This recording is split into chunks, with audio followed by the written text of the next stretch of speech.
Miguel de Unamuno nació en Bilbao en 1864. Personal, apasionado e individualista, alzó insobornablemente los temas del cristianismo y del ser español, buscando sacudir a sus lectores y despertarlos a la tragedia típicamente humana de tener que morir sin querer morir. Bienvenidos, amigos, ¿cómo les va? Hoy vamos a tratar en este espacio de divulgación filosófica de un filósofo que también fue realmente un personaje, lo que llaman los franceses un caractère, alguien que verdaderamente tenía una personalidad a veces excesivamente marcada. Don Miguel de Unamuno y Hugo fue un hombre singular en todos los sentidos de la palabra. Tuvo una enorme presencia en Europa, quizá pocos filósofos, no hay muchos filósofos españoles, y junto con Ortega, siempre el filósofo que se menciona, el filósofo de cabecera, digamos, pero él además tuvo una dimensión de hombre público, probablemente favorecida por su propia idiosincrasia, por su propio aspecto quijotesco, inconfundible, con esa especie de clergyman permanente que vestía, y con una personalidad más bien arrolladora y poco dada a concesiones, exilado por haber atacado a la monarquía en España y haber encabezado más o menos movimientos subversivos, siempre muy idiosincrásicos, por supuesto. Vivió toda su vida en una especie de permanente oposición.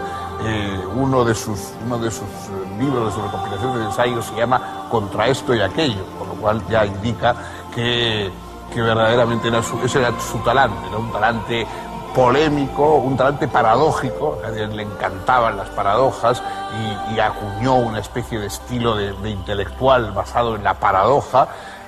Tuvo una figura, digamos, quizá más grande que su propia filosofía, pero a la vez de eso fue ensayista, muy notable ensayista, fue un articulista magnífico y tiene una amplia gama de escritos periodísticos, fue poeta bronco, pero muchas veces conmovedor, y fue también novelista y narrador, y un novelista además experimental y con logros muy curiosos en su novela. Fue un personaje realmente notable y ahora vamos a intentar convocar su figura y tratarlo con el mayor respeto posible para que no se enfade.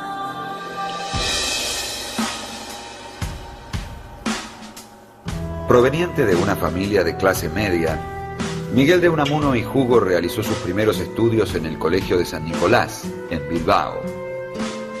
De niño vivió el asedio de su ciudad durante la Tercera Guerra Carlista, experiencia traumática que varios años después sería el tema de su primera novela, Paz en la Guerra. Estudió Filosofía y Letras en la Universidad de Madrid, doctorándose con una tesis titulada Crítica del problema sobre el origen y prehistoria de la raza vasca. En 1885 publicó sus dos primeros libros, Del elemento alienígena en el idioma vasco y Guernica.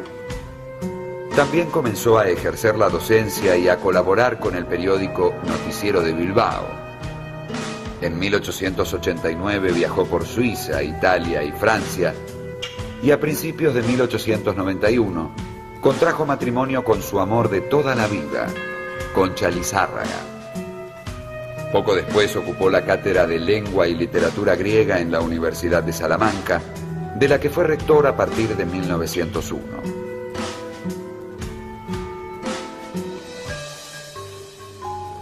En 1914 fue destituido por razones políticas, ya que Unamuno era cabeza visible de la oposición liberal.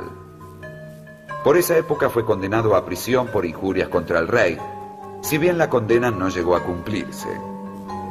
En 1920 fue elegido por sus colegas decano de la Facultad de Filosofía y Letras y al año siguiente vicerrector. En 1924 el dictador Primo de Rivera lo destituyó y desterró como consecuencia de sus ataques al régimen. Fue indultado al poco tiempo, pero Unamuno, decidido a no volver mientras la tiranía continuase vigente, vivió en París primero y en Hendaya, en la Vascongada francesa, hasta 1930.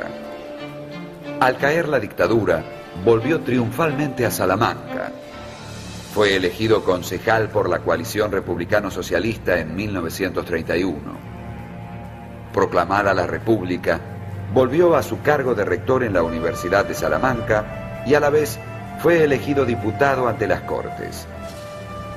El curso de los acontecimientos lo fue decepcionando y en 1933 decidió abandonar la arena parlamentaria. Al año siguiente se jubiló de la actividad docente en medio del reconocimiento general.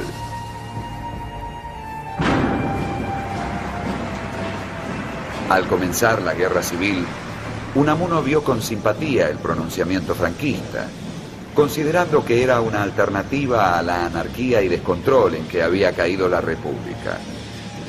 El comandante del Valle le ofreció un cargo de concejal que él aceptó. Pero a los pocos meses, Unamuno se fue arrepintiendo de haberles dado su apoyo. En octubre de 1936, se reunió con el general Franco para pedir clemencia para numerosos amigos y conocidos que estaban presos. Fue inútil. La mayoría de ellos fue fusilada. El 12 de octubre de ese año, durante el acto de apertura del curso académico de la Universidad de Salamanca, Unamuno, indignado ante los discursos cargados de odio que lo precedieron y ante la consigna fascista «Viva la muerte», tomó la palabra y advirtió a quienes llenaban la sala: «Venceréis, pero no convenceréis. Venceréis porque tenéis sobrada fuerza bruta, pero no convenceréis porque convencer significa persuadir, y para persuadir necesitáis algo que os falta: razón y derecho en la lucha». El general Millán Astray, no sabiendo cómo contestarle, solo atinó a gritar: «¡Muera la inteligencia!», a lo que Unamuno respondió: «Este es el templo de la inteligencia, y yo soy su supremo sacerdote. Vosotros estáis profanando su sagrado recinto». Solo la presencia de la esposa de Franco, que llevó bajo su protección a Unamuno hasta su casa, impidió que fuera muerto en esa ocasión. Esa misma noche fue destituido de su cargo de concejal. Pasó sus últimos meses de vida bajo arresto domiciliario y falleció el 31 de diciembre de 1936, de forma repentina, mientras charlaba con unos amigos.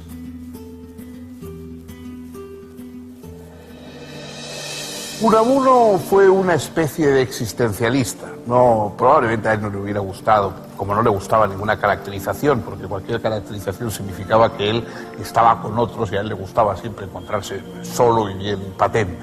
Pero se le puede encuadrar dentro del existencialismo en una corriente que pasa por Kierkegaard y que en cierta medida luego llevará hasta figuras como Heidegger, etc.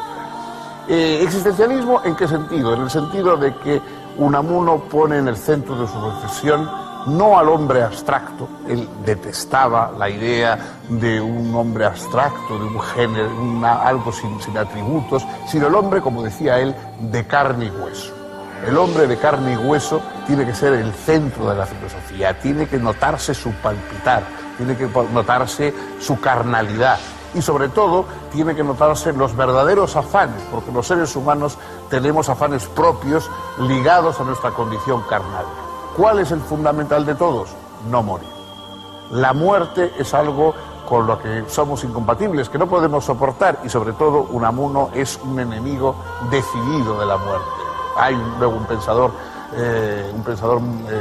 posterior, un escritor importante que también obtuvo el Nobel, Elías Canetti, que se quiso designar a sí mismo como el enemigo de la muerte. Yo creo que ese término del enemigo de la muerte podría haberlo ya pedido antes Unamuno, o por lo menos el amigo de la inmortalidad, ¿no? En su obra más conocida y más vigorosa, El sentimiento trágico de la vida en los hombres y en los pueblos, Unamuno reivindica esa petición de la inmortalidad, pero no como algo que uno busca porque tenga fe en el más allá, sino porque me da la gana, porque yo lo que quiero es no morirme. Y dice él: quiero vivir yo, tal como soy, con mi carne, con mis vicios, tal y como existo, quiero seguir, no quiero morir, ¿no?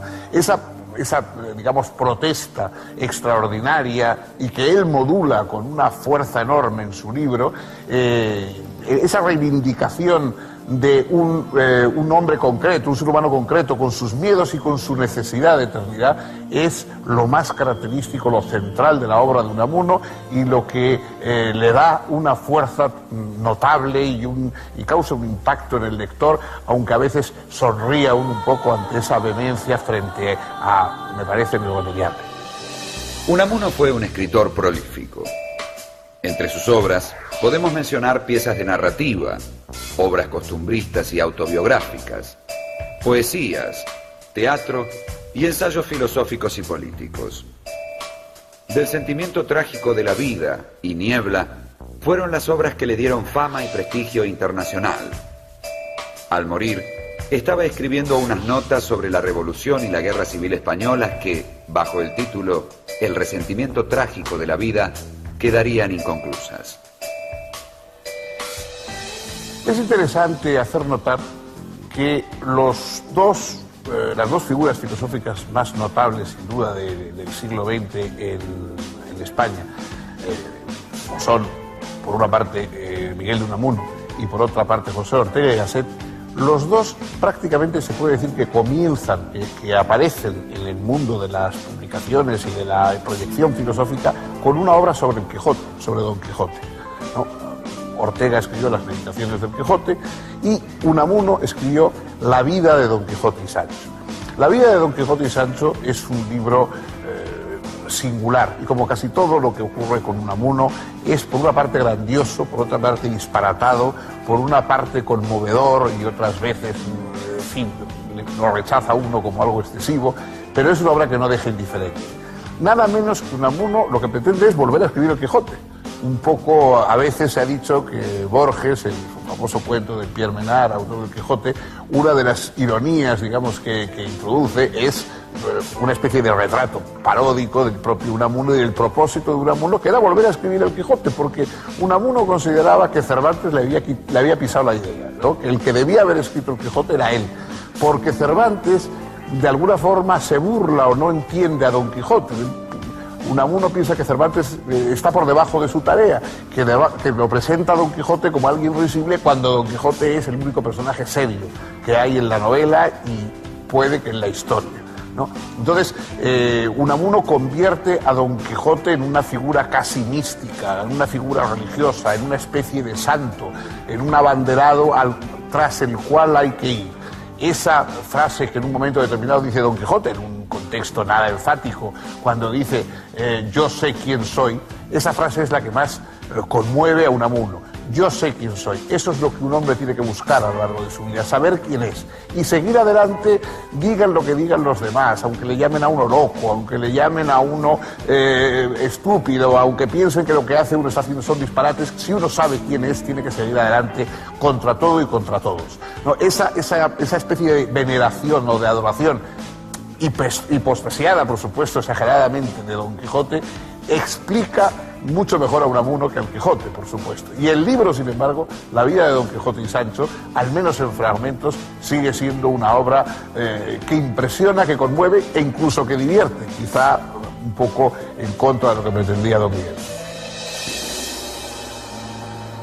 En su Vida de Don Quijote y Sancho, Unamuno expuso que la relación entre ambos personajes representaba la tensión entre razón y locura que constituye siempre la unidad de la vida.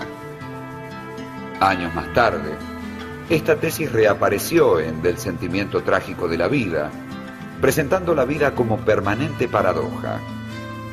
Para Unamuno, el conocimiento racional no puede dar cuenta de lo vital, pues la vida es agonía, lucha entre el intelecto y el sentimiento.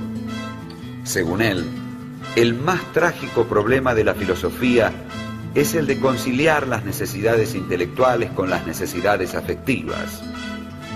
Unamuno, que había perdido desde la juventud la fe católica, consideraba que la muerte es definitiva, pero creía a la vez que la creencia en algún tipo de sobrevivencia es necesaria para que los hombres puedan vivir. El anhelo de Dios y de la inmortalidad personal es irrenunciable, aunque científico-racionalmente el individuo no pueda sostenerlo. La fe así entendida es una afirmación del creyente y no un presunto conocimiento. La razón no puede negar sus derechos a la fe, pero tampoco esta a aquella.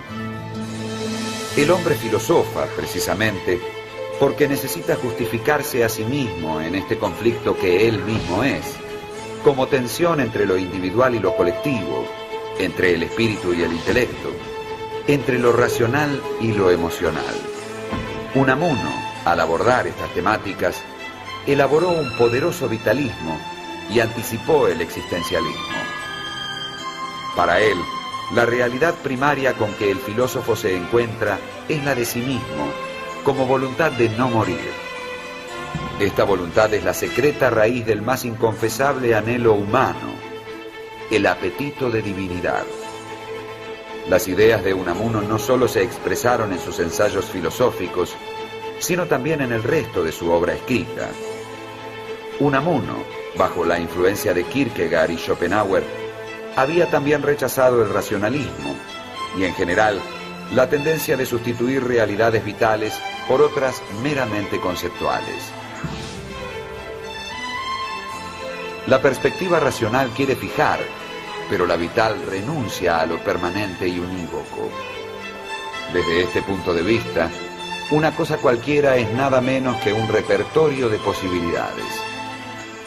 Pero, en tanto esas posibilidades lo son para alguien, la sustancialidad de las cosas se funda en la de la persona humana, que es siempre un ente de carne y hueso y no una hueca abstracción. Porque de abstracciones, Unamuno no quería saber nada. Unamuno sigue siendo evidentemente recordado como figura, recordado como personaje. Quienes le leen otra vez encuentran un estilo bronco pero sorprendentemente moderno. Otros escritores tienen más la fecha de caducidad. Unamuno, que escribía de una manera abrupta, de una manera no pulida, en cierta forma, algo parecido a lo que hace Baroja en novela, sigue siendo, sin embargo, leído hoy como mucho más moderno que otros autores contemporáneos que pasaban por mejores estilistas. En las novelas, Unamuno introduce conceptos interesantes. La novela Niebla, bueno, él no las llamaba novelas, sino nibolas, para marcar su diferencia respecto al resto de los novelistas. En alguna novela suya, como Niebla, salen por primera vez algo que luego se ha convertido en relativamente habitual y que aparece en obras de Pirandello, etcétera. Salen los propios personajes hablando con el autor, ¿no? En Niebla el personaje va a enfrentarse con su autor y, bueno, trata de matarle.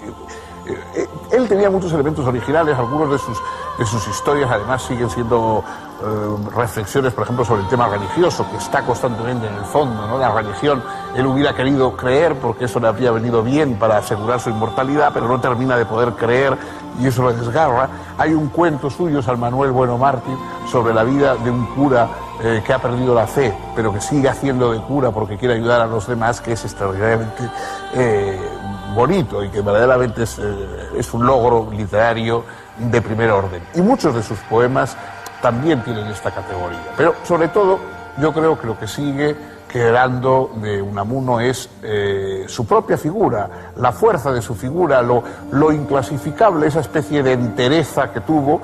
Y yo creo que en el momento de más entereza, el momento más característico, fue cuando en plena guerra civil, 3 meses antes de morir, en la Universidad de Salamanca, en un acto tumultuoso donde estaban todos los falangistas, donde estaba Millán Astray, donde estaba Carmen Polo de Franco, en un acto, digamos, en que era prudente cualquier cosa, estaba habiendo fusilamientos la misma mañana en la ciudad, y era prudente cualquier cosa menos alzar la voz contra los vencedores. Él se levantó para soltar un discurso defendiendo la inteligencia, defendiendo la razón contra la fuerza y diciéndole en su propia cara: podéis vencer pero no convencer. Ese momento, ya final de su vida, 3 meses después murió, demuestra que en Unamuno no solo era todo fachada y prosopopeya, sino que también había una entereza y una grandeza de ánimo reales. Hasta aquí hemos llegado hoy. El próximo día traeremos otro filósofo y esperamos contar con ustedes.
Miguel de Unamuno nació en Bilbao en 1864. Personal, apasionado e individualista, alzó insobornablemente los temas del cristianismo y del ser español, buscando sacudir a sus lectores y despertarlos a la tragedia típicamente humana de tener que morir sin querer morir. Bienvenidos, amigos, ¿cómo les va? Hoy vamos a tratar en este espacio de divulgación filosófica de un filósofo que también fue realmente un personaje, lo que llaman los franceses un caractère, alguien que verdaderamente tenía una personalidad a veces excesivamente marcada. Don Miguel de Unamuno y Hugo fue un hombre singular en todos los sentidos de la palabra. Tuvo una enorme presencia en Europa. Quizá pocos filósofos, no hay muchos filósofos españoles, y junto con Ortega es siempre el filósofo que se menciona, el filósofo de cabecera, digamos, pero él además tuvo una dimensión de hombre público, probablemente favorecida por su propia idiosincrasia, por su propio aspecto quijotesco, inconfundible, con esa especie de clergyman permanente que vestía, y con su... Experiencia traumática que varios años después sería el tema de su primera novela, Paz en la Guerra. Estudió Filosofía y Letras en la Universidad de Madrid, doctorándose con una tesis titulada Crítica del problema sobre el origen y prehistoria de la raza vasca. En 1885 publicó sus dos primeros libros, Del elemento alienígena en el idioma vasco y Guernica. También comenzó a ejercer la docencia y a colaborar con el periódico Noticiero de Bilbao. En 1889 viajó por Suiza, Italia y Francia, y a principios de 1891 contrajo matrimonio con su amor de toda la vida, Concha Lizárraga. Poco después ocupó la cátedra de Lengua y Literatura Griega en la Universidad de Salamanca, de la que fue rector a partir de 1901.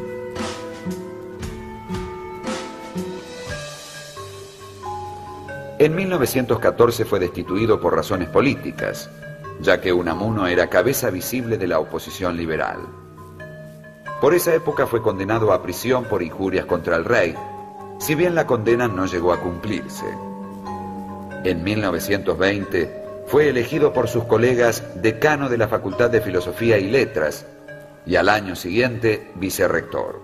En 1924 el dictador Primo de Rivera lo destituyó y desterró como consecuencia de sus ataques al régimen. Fue indultado al poco tiempo, pero Unamuno, decidido a no volver mientras la tiranía continuase vigente, vivió en París primero y en Hendaya, en la Vascongada francesa, hasta 1930. Al caer la dictadura, volvió triunfalmente a Salamanca. Fue elegido concejal por la coalición republicano-socialista en 1931. Proclamada la República, volvió a su cargo de rector en la Universidad de Salamanca y a la vez fue elegido diputado ante las Cortes. El curso de los acontecimientos lo fue decepcionando y en 1933 decidió abandonar la arena parlamentaria. Al año siguiente se jubiló de la actividad docente en medio del reconocimiento general.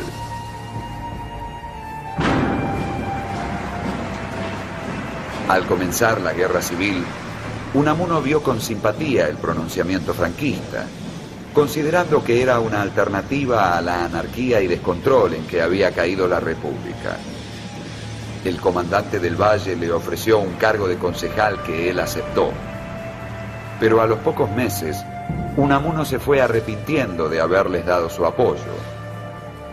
En octubre de 1936, se reunió con el general Franco para pedir clemencia para numerosos amigos y conocidos que estaban presos.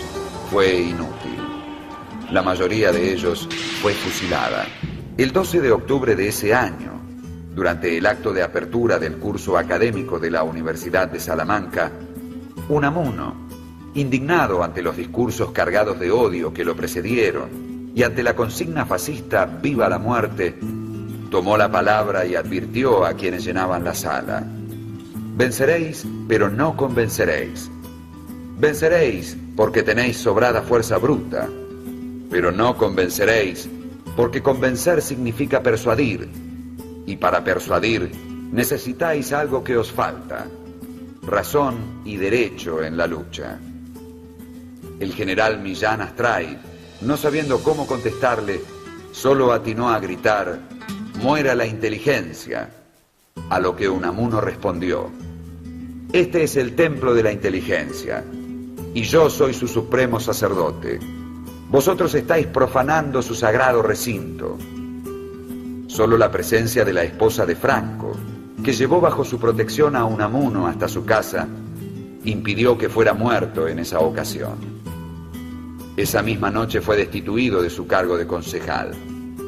Pasó sus últimos meses de vida bajo arresto domiciliario y falleció el 31 de diciembre de 1936, de forma repentina, mientras charlaba con unos amigos.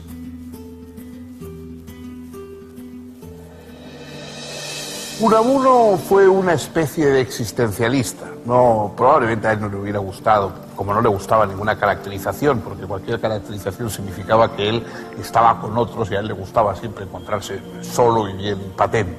Pero se le puede encuadrar dentro del existencialismo una personalidad más bien arrolladora y poco dada a concesiones, exilado por haber atacado a la monarquía en España y haber encabezado más o menos movimientos subversivos, siempre muy idiosincrásicos, por supuesto.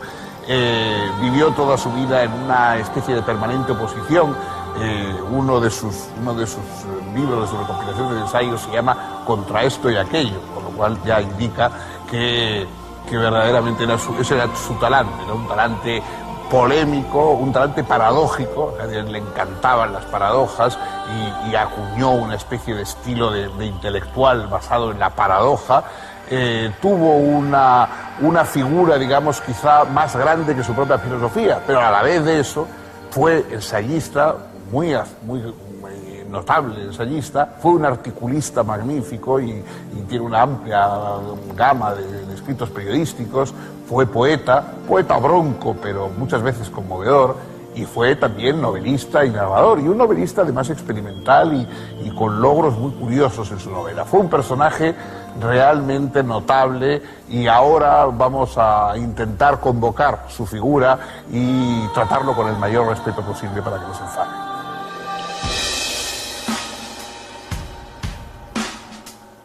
Proveniente de una familia de clase media, Miguel de Unamuno y Hugo realizó sus primeros estudios en el Colegio de San Nicolás, en Bilbao.